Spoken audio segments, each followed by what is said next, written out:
కూడికొచ్చిన మీ అందరికీ వందనాలండి.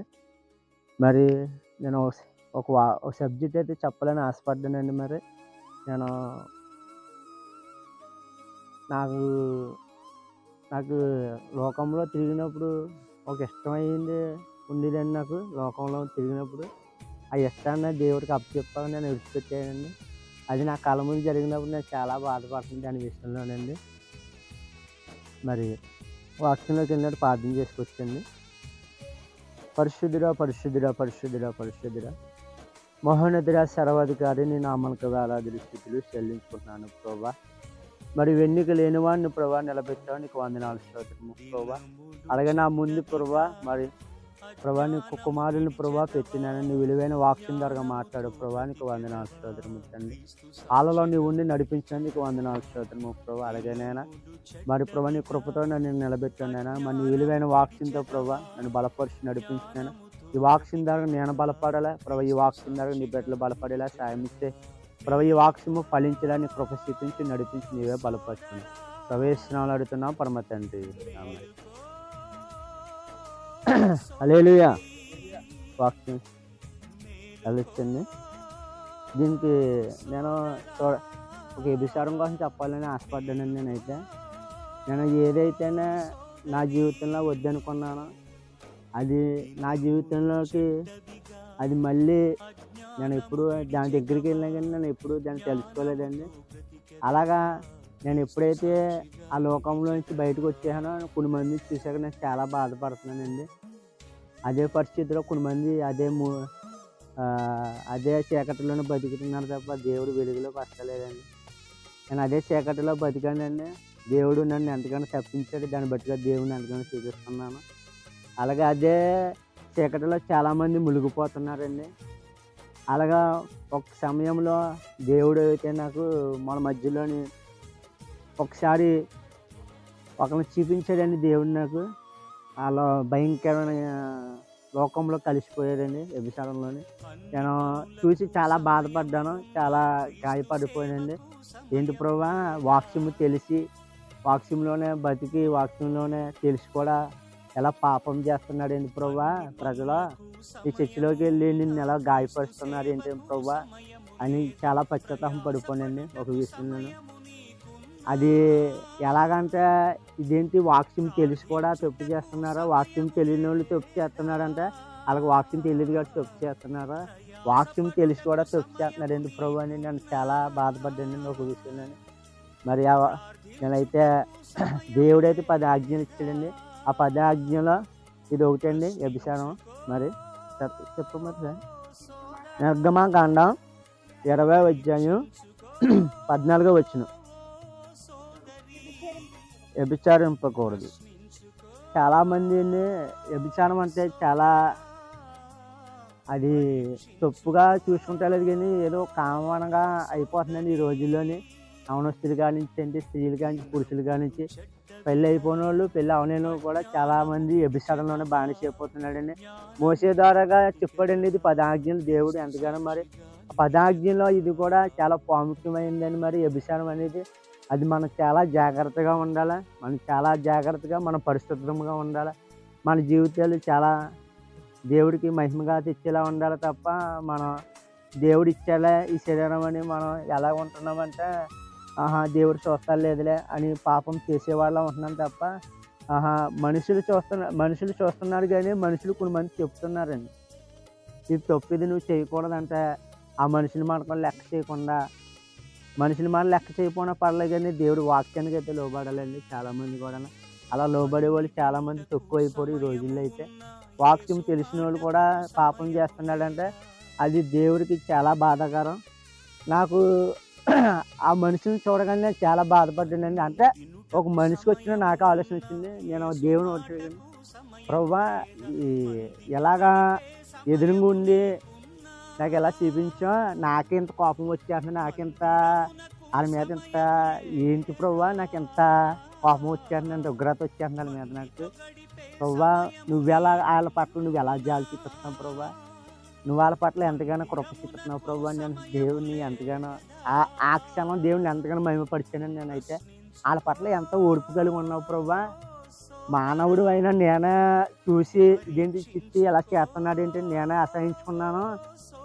దేవుడు చూడండి ఎంతగానో మన పట్ల నిజంగా ఎంత తప్పు చేసినా కానీ దేవుడు మన పట్ల ప్రేమ అయితే చూపిస్తున్నాడండి. ఆయన పట్ల మన పట్ల కృప చూపిస్తున్నాడండి దేవుడు. అలాగే అదే వచనంలో 17వ వచనం చదివమ్మా ఒకసారి. నీ పొరుగువాడి ఇల్లు ఆశించకూడదు. చదవం. నీ పొరుగువాడి భార్యనైనను అతని దాసుడైనను ఆయన దాసు అయినను ఆయన ఎద్దునైనను అతని గాడిదైనను నీ పొరుగువాడి దేనినైనను ఆశింపపు చెప్పునని చెప్పున్నాను. పొరుగువాడిదంట నా తమ్ముడు తన పేరు క్లాస్ ఎదిగాడండి. నాకు పని వస్తే చాలు అని 20 రోజులు పని వస్తే చాలు, నాకు ₹1 ఆపడం పర్లేదు, మాకు పని ఉంటే చాలు అంటే. ఇప్పుడు కొంతమంది ఉన్నారండి పని చేస్తున్నారు. కొంతమంది పని చేసినప్పుడు ఏం చేస్తున్నారు, ఒక 100, 50 తీసుకుంటారు. అంటే పొరుగువాడి దేవుడు ఏం చెప్తున్నాడు, వాళ్ళ పట్ల ఏది ఆశించకూడదని చెప్తున్నాడు. నిజంగా దేవుడు నిన్న తమ్ముడు చెప్పిన చూడండి దేవుడు ఎంతగానో చూపిస్తున్నారు కదండి. నాకు ఏమీ వద్దు, నాకు పని ఉంటే చాలు అని అన్నాడండి తమ్ముడు నిన్న. దాని పట్ల దేవుడు ఎంతగానో సంతోషిస్తాడండి. అలాంటి వాళ్ళకి దేవుడు ఎంతగానో మనం ఏమనుకున్నా అది ఆ సమయానికి సమకూరుస్తాడండి దేవుడైతే. నీతిమంతుడు పక్షాన దేవుడు యాజ్యమాడే దేవుడండి. నీతిపరుల పట్ల దేవుడు ఎంతగానో మన పట్ల ఉంటాడండి. ఆయన పట్ల ఎదుటివాడు రూపాయి నాకు వద్దు, నాకు ఏమొద్దు, నాకు 20 రోజులు పని ఉంటే చాలు, నా జీతం నాకు ఉంటే చాలు అంటున్నాడు. ఈ రోజుల్లో అలాగ అనుభవాలు ఎవరు ఉన్నారండి? ఎవరు లేరు. లాభం వస్తే కానీ పని చేయలేకపోతున్నారు. ఒక మనిషి మీద 100, 200 వస్తే కానీ చేయలేకపోతున్నారు. అలాగా పొరుగువాడిది ఏది ఆశించకూడదు అంటున్నారు.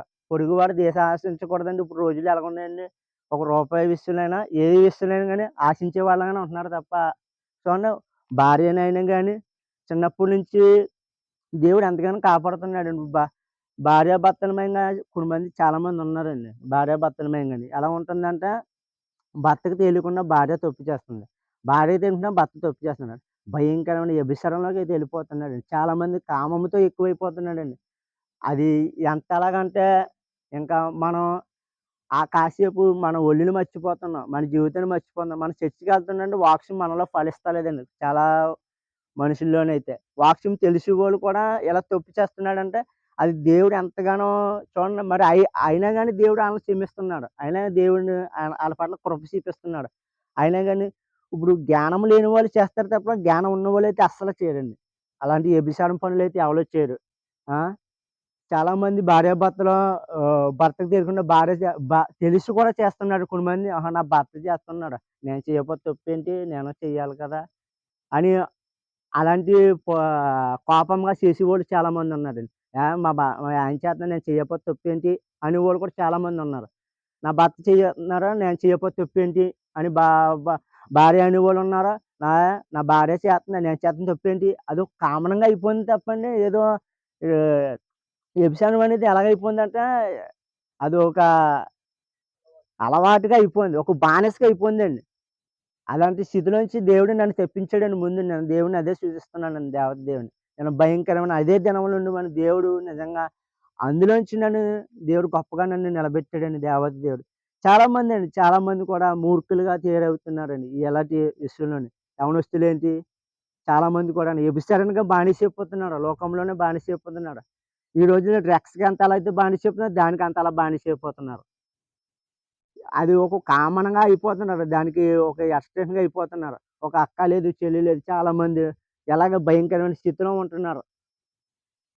అలాంటి స్థితిగా వ్యభిచారంలో ఉంటున్నారు తప్ప ఎవరు కూడా దేవుడి వాక్యాన్ని పట్టుకుంటలేదు. ఎవరైనా కొంతమంది నాకు తెలిసింది కొన్ని మంచోళ్ళు చెప్తారండి. ఏమనంటే, మీ ఆయన లేడు కదా, శుభ్రంగా బతకొచ్చు కదా, హ్యాపీగా బతకొచ్చు కదా అంటే. ఒక మనిషి అనే మాట ఎలా ఉంటదంటే, ఇదేంటిది, నాకు వయసైపోయిందా, నేను ఉండకూడదా అన్నట్టుగా మాట్లాడతారండి కొంతమంది. అలాంటి వాళ్ళు కూడా ఉన్నారండి చాలామంది. అలాంటి వాళ్ళు కూడా మన మధ్యలో అనేక మంది ఉన్నారండి చాలామంది. నాకు వయసైపోయిందని, నాకు వయసుంది కదా, నాకు వయసైపోయిందండి ఏంటి, అలాంటి భయంకరమైన స్థితిలో ఉంటున్నాడండి. స్త్రీలేంటి, పురుషులేంటండి. అది ఎంత అలాగైపోయిందంటే చాలా భయంకరమైన స్థితికెళ్ళిపోతున్నారండి.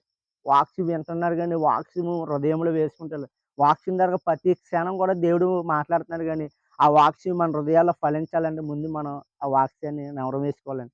ఇప్పుడు రవణి చెప్పినా ఎవరు చెప్పినా కానీ వాక్యం మన హృదయంలో వేసుకుంటే అది ఫలిస్తుంది. మన హృదయంలో వేసుకోలేకపోతే అది మనలో ఫలించదండి. ఆ వాక్యం ద్వారా మనం ఎప్పుడైతే ఏదైనా మనం తప్పు చేయాలన్న ఆలోచన వచ్చిందో ఆ సమయంలో ఆ వాక్యం మనం జ్ఞాపకం చేసుకున్నాం. ఈ సమయంలో దేవుడు నాతో మాట్లాడాడు. అయ్యబాబోయ్! మనం చాలా జాగ్రత్తగా ఉండాలి. ఎవరు చూడకపోయినా దేవుడు మనల్ని చూస్తున్నాడు. అలాంటి భయం అయితే మనకు కలిగి ఉండాలండి. అలాంటి భయం కలిగి ఉంటే దేవుడు ఎంతగానో మనల్ని ఆయన కృపతో మనల్ని రక్షిస్తాడండి. అలాంటి వాళ్ళు చాలామంది ఎంత భయంకరంగానైనా తిరిగిన లోకంలో తిరుగుతున్నారు. లోకంలో భయంకరమైన స్థితిలో ఉంటున్నారు. మర్చిపోతున్నారు చాలామంది కూడాను. ఆ! ఒక బట్ట విషయంలో ఏంటి, ప్రతి విషయంలో కూడా మానవుడైతే స్త్రీలేంటి, పురుషులేంటి చాలా భయంకరమైన స్థితిలో ఉంటున్నారండి లోకంలోకి వెళ్తుంటే.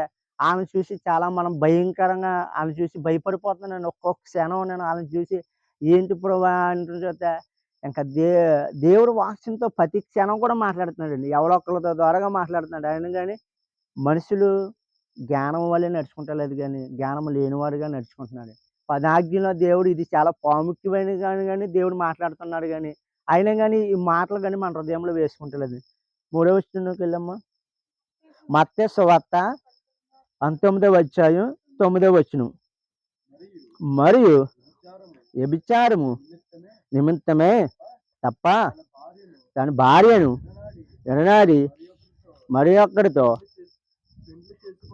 పెళ్లి చేసుకున్నవారు వ్యభిచారం చేస్తున్నాడని ఎలా ఆడబడుతున్నాడని పెళ్లి చేసుకున్నవారు వ్యభిచారం చేస్తున్నాడని నీతో చెప్పుతున్నాడని అనుకున్నాను. ఏంటండి దేవుడు ఇక్కడ ఏం మాట్లాడుతున్నాడండి? దీనికి ఇప్పుడు మంది ఏమనుకుంటారంటే దీనికి అర్థం చెప్తున్నారు. ఇప్పుడు మంది అండి పెళ్ళి అయిపోతుంది. ఇప్పుడు మంది ఏం చేస్తారంటే విడాకులు ఇచ్చేస్తారు. ఇప్పుడు మంది విడాకులు ఇచ్చేసిన వేరే వాడిని పెళ్లి చేసుకుంటారు. అది కూడా వ్యభిచారం అని చెప్తున్నాడు దేవుడు.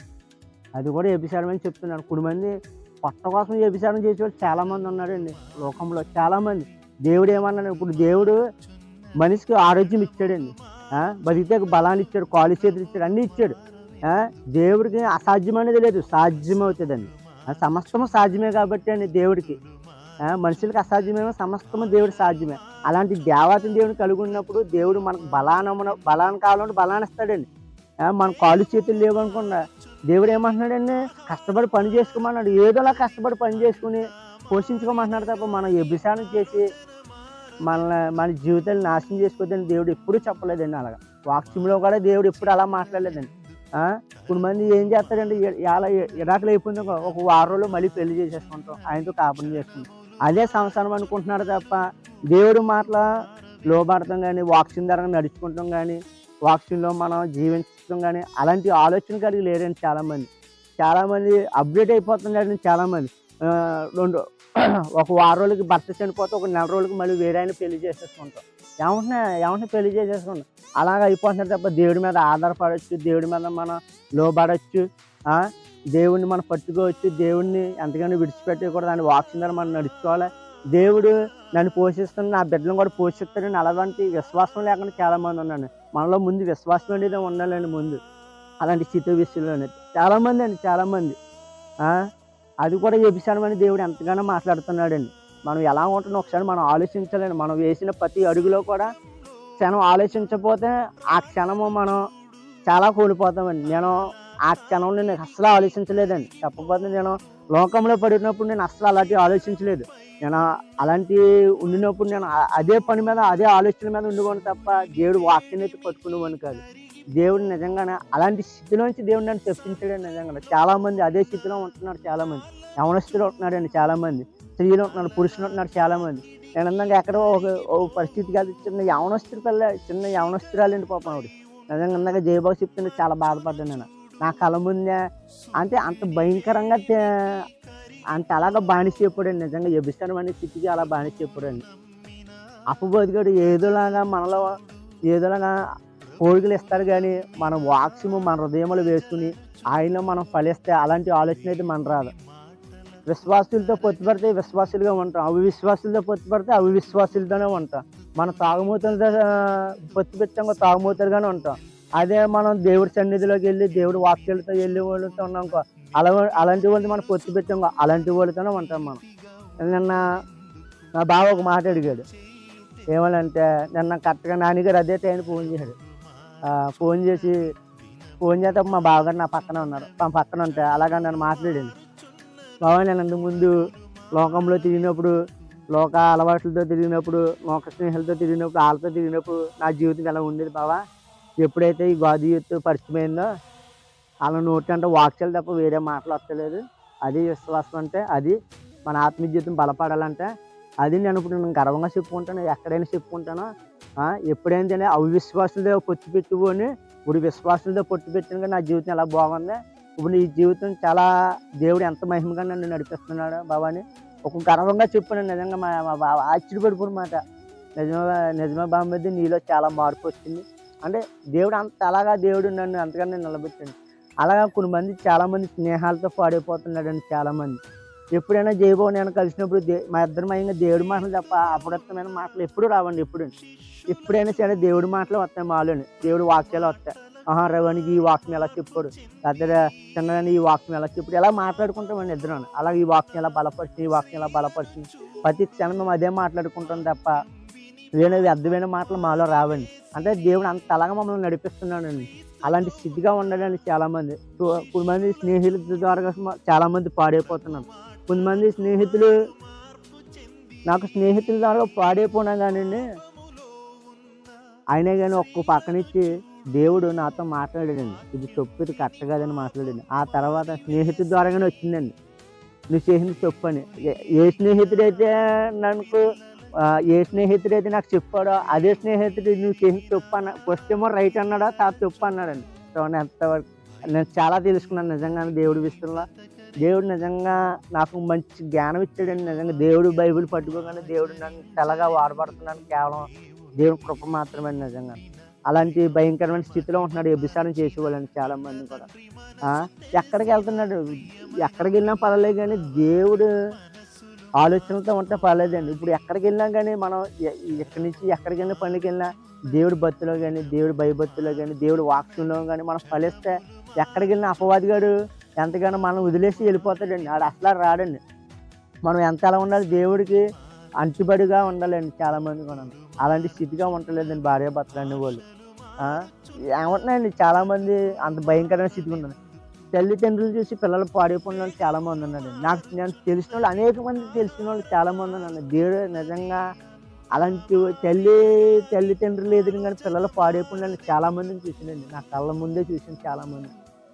దేవుడి సన్నిధికి అసలు పెంచడం కానీ ఏమి ఉండదండి. తల్లి ఎలా చెడ్డ త్రోవలో వెళ్తుందండి, పిల్ల కూడా అదే చెడ్డ త్రోవ. ఏమని అడిగింది, నువ్వు చేస్తున్న తప్పు, నేను చేస్తున్న తప్పు ఏంటి అడిగేవాళ్ళు చాలామంది ఉన్నారు. నా కళ్ళ ముందే చాలామంది ఉన్నారు. నేను చాలామందిని చూశాను కూడా అలాంటి వాళ్ళు. నువ్వు తప్పు చేస్తున్నావు, నేను చేయకపోతే తప్పు ఏంటి అని అన్నారండి. అంటే ఆ అవకాశం ఎవరు ఇచ్చాడండి, తల్లి ఇచ్చిందండి. ఆ అవకాశం తండ్రి ఇచ్చాడండి నిజంగానే. అలాగ ఇచ్చాడు కాబట్టి అలాగ అడుగుతున్నాడండి, మొహం మీద అడుగుతున్నాడు. నువ్వు తప్పు చేస్తున్నావు, నేను చేయకపోతే తప్పు ఏంటి, నువ్వు చేస్తున్నావు, నేను చేయకపోతే తప్పు ఏంటంటే కక్కలేక మింగలేక ఇంకా అలా ఉండిపోతున్నారండి. అలాగ ఉన్నప్పుడు తల్లిదండ్రులు ఏం చేయాలండి, ఆ వ్యభిచారం మానేసి శుభ్రంగా హ్యాపీగా బతికి దేవుళ్ళు ఫలిస్తే అప్పుడు ఏం చేస్తారు, తల్లిదండ్రుల మాట గౌరవిస్తారండి. వాళ్ళు కూడా వీళ్ళలో ఉంటాడండి, దేవుళ్ళో నడుచుకుంటాడండి. అలాంటి స్థితిగా ఎవరో ఉండలేదండి లోకంలో. చాలా భయంకరమైన స్థితిలో ఉంటున్నారు యవనస్తులు కానించి పురుషులు కానీ చాలామంది లోకంలోనే ఉంటున్నారు. 4వ వచనంలోకి వెళ్ళొచ్చమ్మా. హెబ్రీయులకు రాసిన పత్రిక 13వ అధ్యాయం 4వ వచనం. వివాహం అన్ని విషయాల్లో ఘనమైనది గాను పానుపు నిష్కల్పమైన గాను ఉండవలెను.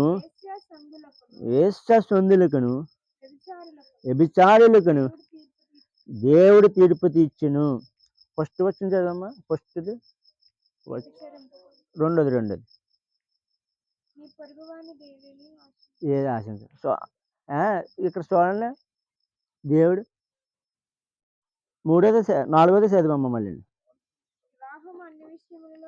ఘనమైనది ఇక్కడ ఆపమ్మ. పాన్పు నిష్కల్పం కలిగినది ఉండవలెను. ఆగమ్మ. ఇక్కడ ఏంటంటే యవనస్తుడు చాలామంది లోకంలో తిరుగుతారండి. వివాహం అన్నాళ్ళకన్నా ఘనమైనదని దేవుడు ఎంతగానో వాక్యం ద్వారా మాట్లాడుతున్నాడు. ఇప్పుడు మంది యవనస్తులు ఏం చేస్తాడంటే ఫస్ట్ నుంచే దేవుడి భక్తిలో ఉండరు. దేవుడు వాక్యంలో ఫలించరు. దేవులో అభివృద్ధి అవ్వరు. అలాంటి అలాంటిటప్పుడు మనం పాపం చేస్తామండి. ఆ పాపం చేయకుండా మనం ఎప్పుడైతే పరిశుద్ధంగా ఉంటామో చదవమ్మా అది? వివాహం అన్ని విషయంలో ఘనమైనది గాను ప ఆ! ఉండవలెను. వేశ్య సంధులకును, వ్యభిచారులకును దేవుడు తీర్పు తీర్చును. చూసారండి? అన్నిటిలో ఘనమైనది వివాహం అని ఎంతగానో వాక్యం ద్వారా మాట్లాడు. ఇప్పుడు ఆదాము నుంచి అవ్వను ఎందుకు చేశాడండి దేవుడు? అది చాలా విలువైంది కాబట్టండి. చాలా విలువైంది కాబట్టే అవ్వ నుంచి ఆదాముని చేశాడండి దేవాతి దేవుడు. అలాగా అన్నాళ్ళకన్నా ఘనమైనది వివాహం చాలా ఘనమైనదండి. అలాంటి ఘనమైనది వివాహం మనం ఏం చేస్తున్నామంటే కొన్ని విషయాల్లో పాడు చేసేసుకుంటున్నామండి.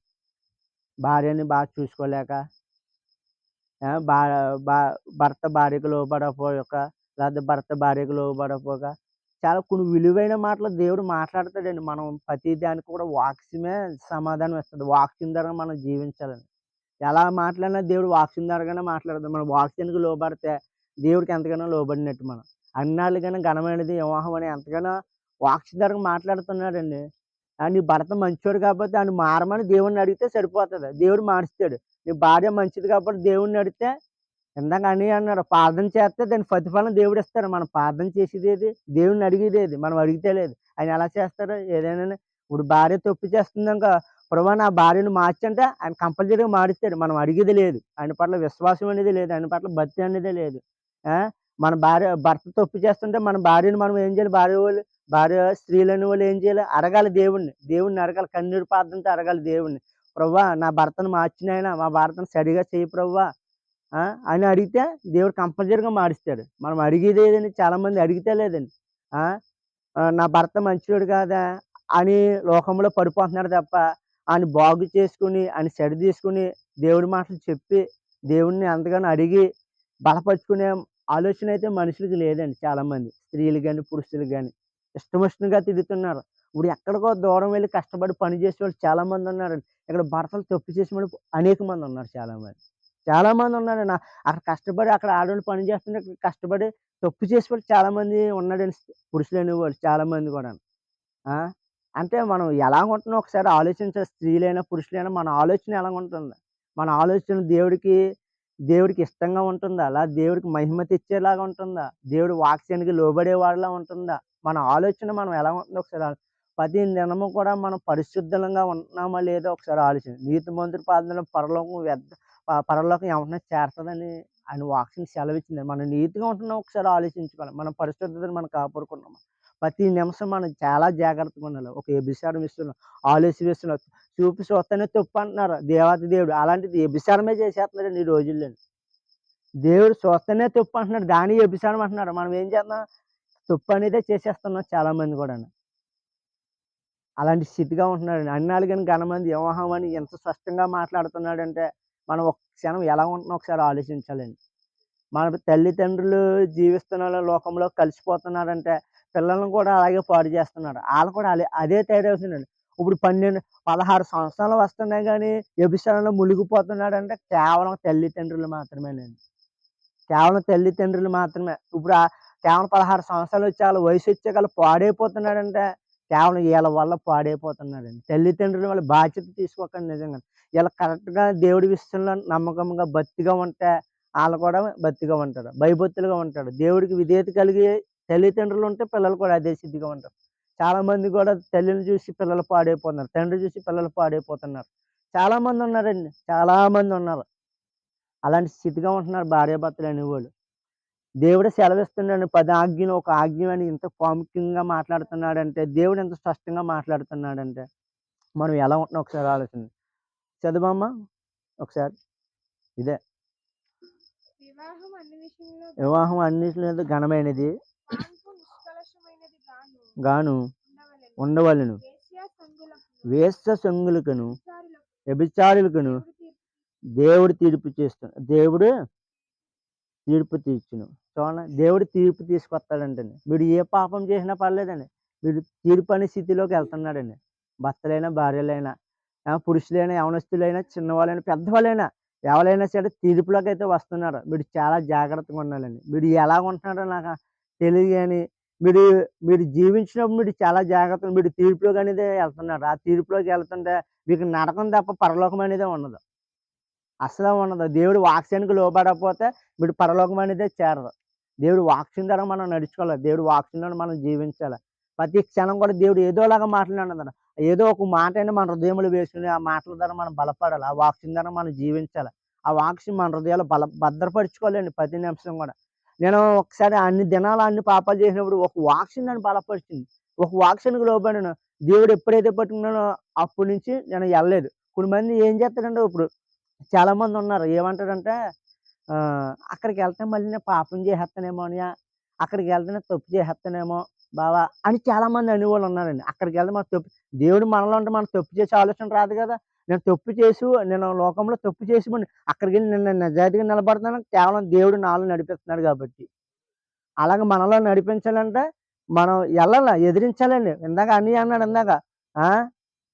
చీకట్లోనే అంత చేస్తున్నాడంటే కేవలం దేవుడి కృప మాత్రమే. దేవుడు ఆయనలో నడిపిస్తున్నాడు కాబట్టి. అలాగే మనలో మనం చీకటిలోంచి వెలుగులోకి రావాలంటే మనం ఎదిరించాలి. పాపం అనే దాన్ని ఎదిరిస్తాం గానీ, మనం జయించలేము ప్రతి క్షణం కూడాను. మనం అదే స్థితిగా మనం ఎప్పుడు వాక్యం ద్వారా మనం నడుచుకుంటే మనం ఎక్కడికెళ్ళినా జయించగలం. నేను ఏ పాపాన్నయితే విడిచిపెట్టినో ఆ పాపాన్ని జయిస్తానిప్పుడు.